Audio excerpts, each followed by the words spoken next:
प्यारे बच्चों, दादा दादी की कहानियों की श्रृंखला में आज एक बहुत रोचक घटना मैं आपको सुनाने जा रहा हूँ। दो बालक थे, एक का नाम सिद्धार्थ और दूसरे का नाम देवदत्त। दोनों एक पार्क में खेल रहे थे। सिद्धार्थ सभी जीवों के प्रति दया और करुणा का भाव रखता था और जो देवदत्त है उसके मन में हमेशा जीवों के प्रति और ईर्ष्या का भाव, उनको दुख देने का भाव रहता था। तो वहीं खेलते खेलते उन दोनों ने देखा कि आकाश में एक हंस उड़ा जा रहा है। देवदत्त ने तीर कमान से उस हंस को नीचे गिरा दिया। हंस के पेट में तीर लगा और वो जख्मी होकर के नीचे गिर गया। तो तुरंत सिद्धार्थ के मन में करुणा जागी और उसने उस हंस को उठा करके और अपने दोनों बाजुओं में ले लिया और उसका तीर निकाल करके वहाँ उसको सहलाने लगा। अपने कमीज़ का एक टुकड़ा फाड़ करके उसने उस ज़ख़म को भरने की कोशिश की। इतने में देवदत्त ने कहा कि ये तो हंस मुझे दो तुम। तो उसने कहा, भाई तुम्हें क्यों दूँ? तो देवदत्त ने कहा, मैंने अपने तीर से इसे गिराया है तो इसलिए इस पर मेरा हक बनता है। तो देवदत्त ने कहा, भाई तुम्हारा हक कैसे बनता है? तुम तो इसको मार रहे थे।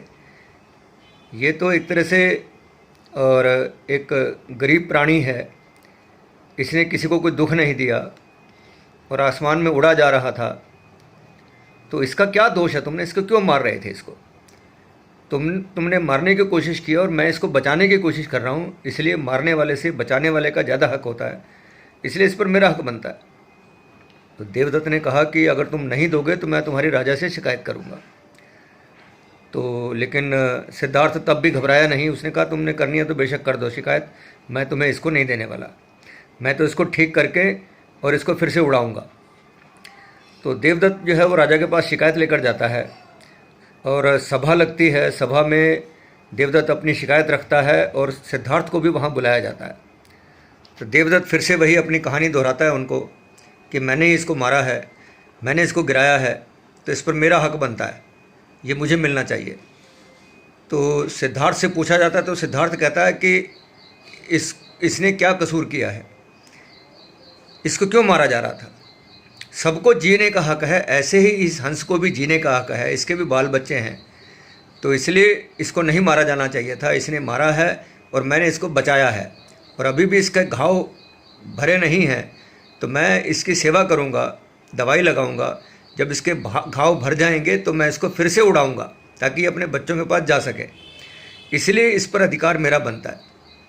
तो राजा ने सभी सभासदों से पूछा कि बताइए आपकी क्या राय है? तो सभी सभासदों ने कहा कि इस पर जो है सिद्धार्थ का हक बनता है क्योंकि इसने इसे बचाया है। तो इस घटना से हमें ये सीख मिलती है कि हमें जीवों, जितने भी जीव हैं दुनिया के अंदर, सबके प्रति करुणा और दया का भाव होना चाहिए। सबको जीने का हक है, हम किसी का हक छीन नहीं सकते। और यही सिद्धार्थ जिसने उस हंस को बचाया था, बड़े होकर के महात्मा बुद्ध बनते हैं। और जिस दरबार में लेकर के गए थे राजा के, तो उनके पिता राजा सुशोधन, वो भी उनके पिता थे सिद्धार्थ के। तो अगर हमारे मन में सभी जीवों के प्रति श्रद्धा है, दया का भाव है, अपनेपन का भाव है, तो वही व्यक्ति बड़ा होकर के महान बनता है। ये शिक्षा हमें मिलती है। तो आज की कहानी यहीं तक ख़त्म होती है। कल फिर से दादा दादियों की कहानियों की श्रृंखला में एक नई कहानी आप सबके सामने में रखने वाला हूँ।